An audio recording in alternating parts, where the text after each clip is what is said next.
బాపట్ల జిల్లా వేటపాలెం మండలం పుల్లరిపాలెం రామచంద్రాపురంలో నిర్వహించిన మత్స్యకారుల సమావేశంలో మాజీ ఎమ్మెల్యే ఆమంచి కృష్ణమోహన్ పాల్గొన్నారు.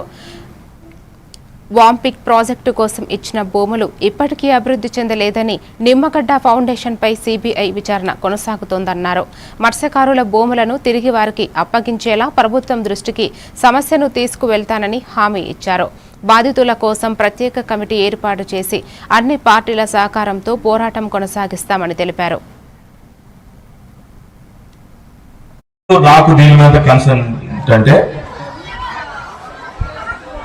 నాతోటే ఆ రోజు ఇవ్వటం జరిగింది. మళ్ళా దాన్ని మీకు తిరిగిస్తే నాకు రావడం అనేది చిన్న అంశం.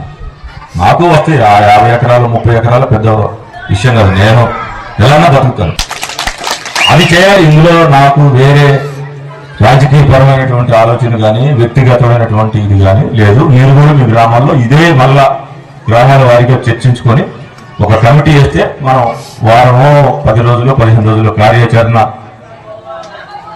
రూపొందించుకొని ఒక మంచి డ్రాఫ్టింగ్ రాజశేఖర నాయుడు గారికి, అలానే ఆయన 2 హోదాలు తెలుగుదేశం పార్టీ అధ్యక్షులు, అలానే వైసీపీ XYZ పార్టీలు కూడా వాళ్ళ ఆఫీసుకి ఇప్పించి ధర్మంగా నేను చెప్పినట్లు ఎవరికన్నా చిన్న పిల్లలకైనా అర్థం కాని ఏదన్నా ఉందా? ధర్మమో కాదా? మనం ఆ రోజున డబ్బుల కోసం ఇచ్చాము భూములు.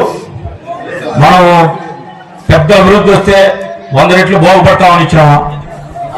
అప్పుడు అది ఆ పెద్ద అభివృద్ధి రాలేనప్పుడు మన భూములు మనకి చట్ట ప్రకారం డబ్బులు ఇస్తామని మనం అడిగేటప్పుడు అవి మనకి ఇప్పేయటం ధర్మమా కదా? అలానే అతను ఏదైతే తెచ్చుకున్నాడో వాళ్ళు కూడా డబ్బులే కదా అతను అడుగుతుంది.